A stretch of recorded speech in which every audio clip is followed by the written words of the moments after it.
मैं तुम्हें अपने पूर्व चरित्र को बताता हूं। देवर्षि नारद जी कहते हैं ये पिछले कल्प की बात है, युग की नहीं, कल्प की बात है। मुझे तीनों काल का ज्ञान है। मैं वेदवादी ब्राह्मणों की एक दासी का लड़का था। ये पहले बहुत सुंदर गंधर्व थे, उपबर्हण, जो देवर्षि नारद जी अपनी कथा सुना रहे कि मैं पूर्व जन्म में दासी पुत्र था, उसके पहले उपबर्हण नाम के गंधर्व थे और बहुत ही सुंदर थे। इनको इतना सब पसंद करते थे, चाहे कोई भी हो, कि इनका दर्शन करना, इनसे संभाषण करना। चित्ररथ गंधर्व ने 50 दिव्य सुंदर अपनी पुत्रियों को, उपबर्हण को ब्याहा था। बड़े ही सुंदर थे ये। एक बार ब्रह्मा जी ने भी इनको अपनी सभा में गाने के लिए बुलाया, उपबर्हण को भगवान का यश गाने के लिए। अब ये उस सभा में तो गए, बहुत रूपवान थे, जो देखे लुभायमान हो जाए। तो ये भगवान का यश न गा करके जो अप्सराएं और सब, तो रूप सौंदर्य सांसारिक गाने लगे। ब्रह्मा जी गए, सभा में बुलाए गए हो, हरि यश गान करने के लिए तुमने सांसारिक रूपों का गायन किया, इसलिए तुम दंड के अधिकारी हो, जाओ नीच योनि को प्राप्त हो। तुम्हें गर्व है अपने इस रूप का, जाओ तुम नीच योनि को प्राप्त हो। शाप सुनते तत्काल शरीर क्षीण हो गया, नष्ट हो गया। और ये कालांतर में द्रुमिल गोप की पत्नी कलावती के गर्भ से प्रकट हुए। किसी कारण से द्रुमिल गोप जब पधार गए तो कलावती इनको एक लेकर, साधु सेवी ब्राह्मण थे, उनके यहां दासी भाव से रहकर इनका पालन पोषण करने लगी। तो वही कह रहे हैं कि मैं पिछले कल्प के अपने पूर्व जीवन में वेदवादी ब्राह्मणों की एक दासी का लड़का था। वर्षा ऋतु में चातुर्मास्य जैसे चल रहा है, तो महात्मा जन एक स्थान पर 4 महीने टिकते, प्रायः ऐसा था। पहले से वो स्थान देख लेते थे कि जहां 4 महीना भिक्षा मिलेगी, और वो 4 महीना वर्षा में एक जगह रहते थे। वो जब देव उत्तिष्ठिनी एकादशी आती है, तब फिर सब चातुर्मास पूर्ण करके भ्रमण करते थे। तो ऐसा ही उन ब्राह्मण के यहां चातुर्मास करने बड़े महात्मा जन आए। तो उन ब्राह्मण ने मुझको, मेरी बाल्यावस्था थी, देवर्षि नारद जी कह रहे, उन संतों की सेवा में नियुक्त कर दिया। देखो, संत सभा में अपराध किया, ब्रह्मा जी की सभा संत ही सभा तो है, तो नीची गति को प्राप्त हुई। अब यहां संत सेवा, तो सर्वोत्तम गति को प्राप्त होंगे।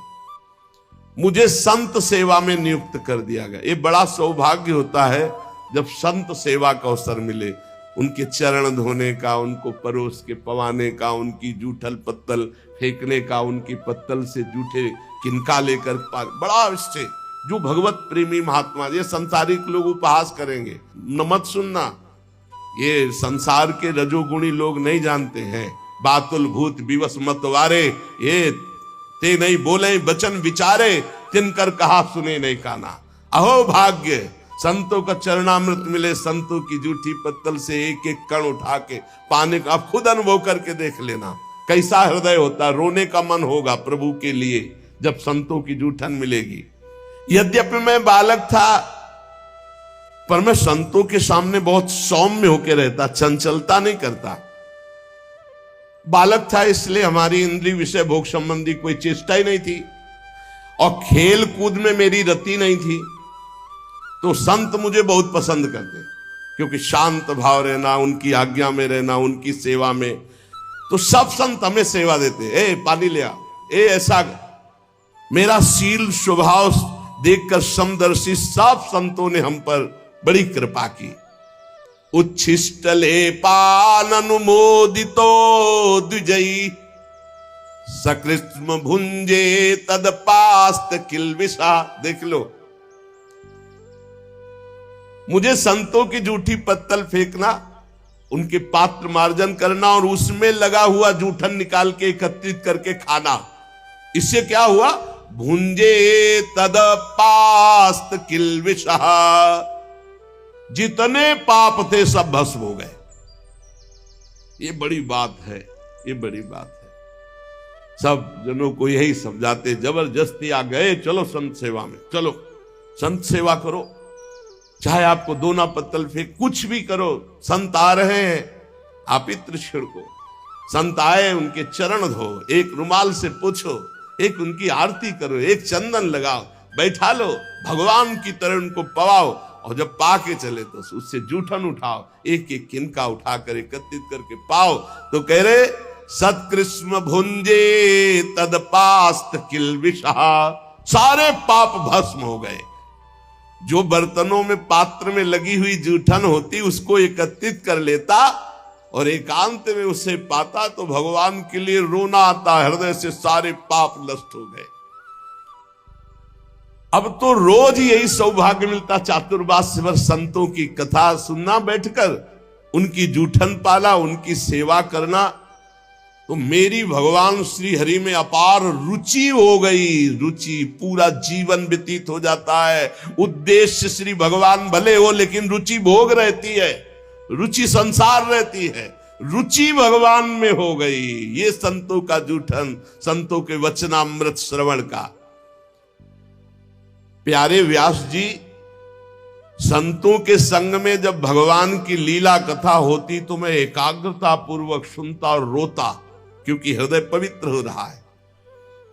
मेरी भगवान में अपार प्रीति होने लगी, भगवान में रुचि, महात्माओं की सेवा से मेरी बुद्धि भगवान में अचल हो गई।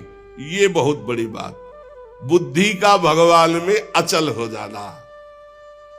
अब उस बुद्धि में शुद्ध ज्ञान जागृत हुआ। बालक ही है अभी, ये संपूर्ण संसार असत है, ये ब्रह्म स्वरूप में कल्पित है, ये सत्य नहीं है।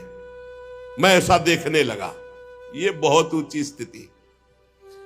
इस प्रकार शरद और वर्षा, इन दो ऋतुओं में तीनों समय महात्माओं का चरण धोना, महात्माओं की जूठन पाना, महात्माओं के वस्त्र धोना, उनके पास बैठकर भगवान की चर्चा सुनना, मेरे चित्त से रजोगुण तमोगुण का पूरा नाश और विशुद्ध त्रिगुणातीत भक्ति का प्रादुर्भाव हो गया। तस्यैवं मेनुरक्तस्य प्रसितस्य हतैन सह श्रद्धानस्य बालस्य दान्तस्यानुचरस्य च। मेरा संतों में बड़ा अनुराग हो गया, बड़ी प्रीति हो गई। मैं विनय पूर्वक संतों से यदि कुछ लेना है तो दैन्य, जैसे भगवान को दैन्य प्रिय से संतों से मैं विनय पूर्वक बर्ताव करता। संत जन मेरी श्रद्धा, मेरा संयम, मेरी विनम्रता, आज्ञाकारिता, ये देख करके बहुत प्रसन्न हुए। जब जाने का समय हुआ तो मैं सब संतों के चरणों में लौटकर रोया कि अब कैसे जीऊंगा। 4 महीने आपका सानिध्य, चरणामृत, वचनामृत, उच्छिष्टामृत। उनमें से जो एक महापुरुष थे वे एकांत ले गए और उन्होंने भगवान के गुरुहितम ज्ञान का हमें उपदेश किया, जिसका उपदेश आगे भगवान ने उद्धव जी को किया है एकादशी स्कंद में। भगवान श्री कृष्ण के माया के प्रभाव को मैं जान गया। अब तो कुछ अच्छा नहीं लगा, कैसे भगवान मिले, कैसे भगवान का दर्शन। सत्य संकल्प व्यास जी पुरुषोत्तम भगवान श्री कृष्ण के प्रति समस्त कर्मों को समर्पित कर देने से और निरंतर भगवान की स्मृति से तीनों तापों का नाश करने वाला शुद्ध ज्ञान प्रकट हो जाता है। वो मेरे हृदय में प्रकट हो गया। अब तो जन्म मृत्यु चक्र में डालने वाली माया का मेरे ऊपर कोई प्रभाव नहीं। बड़ी प्रसन्नता हृदय में, पराभक्ति का प्रादुर्भाव।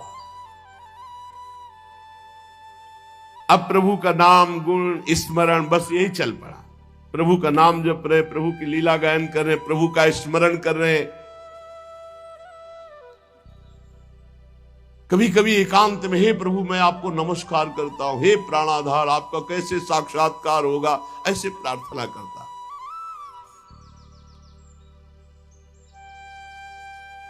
अब मुझे संतों की कृपा से ब्रह्म ज्ञान और पराभक्ति भाव रूपा दोनों का परिचय प्राप्त हो गया था।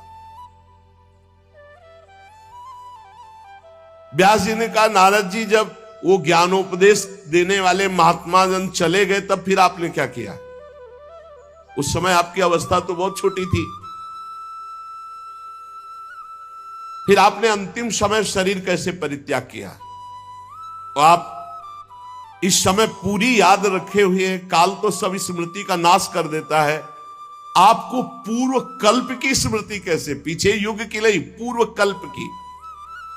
देवर्षि नारद जी ने कहा, जब मुझे ज्ञान देने वाले महात्मा गण चले गए तो मैं भगवान का नाम जब, भगवान का ध्यान, भगवान का स्मरण करते हुए, बहुत छोटी अवस्था थी, समय व्यतीत कर रहा था। मैं अपनी माँ का इकलौता लड़का था, वो मुझे बहुत प्यार करती थी। ये मुझे पच नहीं रहा था, ये मुझे पच नहीं रहा था कि माँ मुझे प्यार कर रही।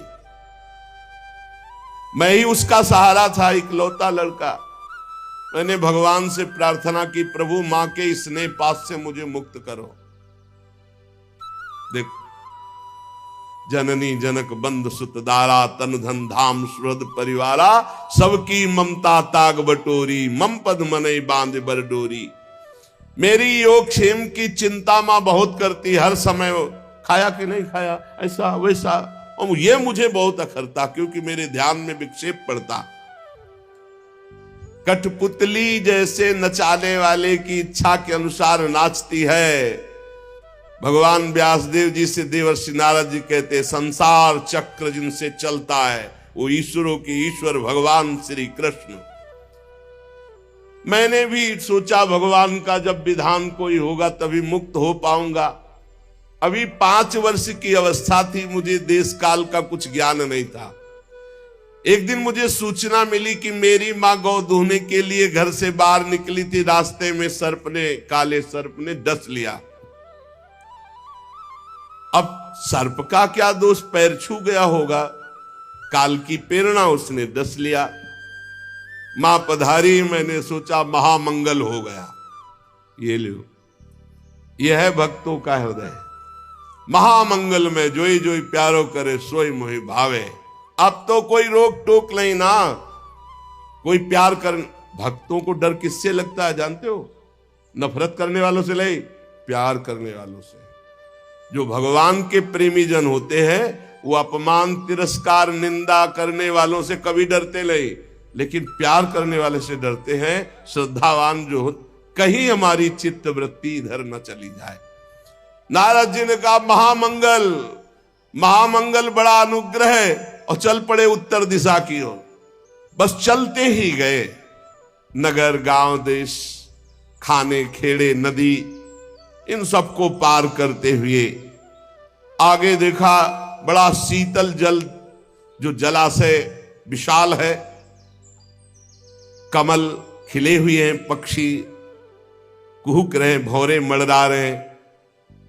बालक 5 वर्ष का अकेला ही इतना लंबा मार्ग तय करके, नरकट, बांस, सेठा, कुश, कीचक, ऐसे जंगल में, वहां सांप, उल्लू, सियार, भयंकर जीवों का घर, पर मुझे भय नहीं लगा क्योंकि मैंने जान लिया था कि वही होगा जो श्री कृष्ण रचे हैं। मुझे जोर से प्यास लगी थी, बालक था ही, इंद्रियां शिथिल हो गई थी, भूखा भी था। अब उस बढ़िया सरोवर में स्नान किया और जलपान किया, थकावट मिट गई। पास में देखा विशाल एक पीपल का वृक्ष था, वहीं जाकर आसन लगाया और बैठ गया।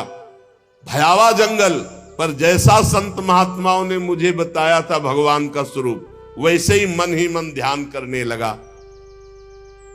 एकांत भक्ति भाव वशीकृत चित्त द्वारा जे भी आर्त भाव से भगवान को पुकारा, मेरे नेत्रों में आंसू, शरीर में रोमांच और भाव में भगवान प्रकट हो गए। भगवान ये व्यास जी उस समय मुझे कैसे तुम्हें बतावें जो आनंद प्रकट हुआ भगवान के प्रकट होने पर। रोम रोम पुलकित हो गया, हृदय शीतल शांत हो गया, आनंद की बाढ़ आ गई और मुझे तनिक भी ध्यान नहीं रहा मैं कौन हूं, कहां हूं, कैसा हूं। भगवान का ऐसा सुंदर रूप, मेरा मन लुभायमान हो गया।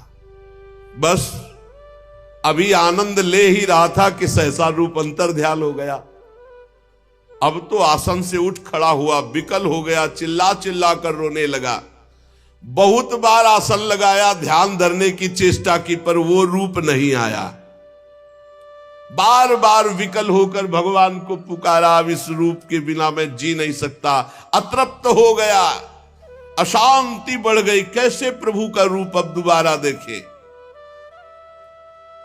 वन में भटकने लगा तो आकाशवाणी हुई, खेद है, इस जन्म में अब तुम दोबारा दर्शन नहीं कर सकते। अध कचरे योगी को मेरा दर्शन असंभव। ये मैंने तुम्हारा चित्त लुभायमान करने के लिए अपनी तरफ से दर्शन दिया है। ऐ निष्पाप बालक, तुम बस इसी रूप का ध्यान करते हुए निरंतर मेरा नाम जप कर और शरीर की आयु पूरी होने का इंतजार कर। अब तुझे कोई वासना नहीं फंसा पाएगी। अल्पकाल में संत सेवा से तुम्हारी चित्तवृत्ति परम पवित्र हो गई, इसीलिए संत सेवा से प्रभावित होकर मैंने तुम्हें दर्शन दिया, ये तुम्हें लुभायमान करने के लिए। अब तुम्हारा यह शरीर जब छूटेगा तो तुम मेरे दिव्य पार्षद देवर्षि नारद के रूप में जन्मोगे, प्रकट होगे। ये भगवान ने कहा। तुम्हारा दृढ़ निश्चय कभी नहीं टूटेगा। सृष्टि का प्रलय हो जाने पर भी तुम्हें एक एक बात की स्मृति रहेगी।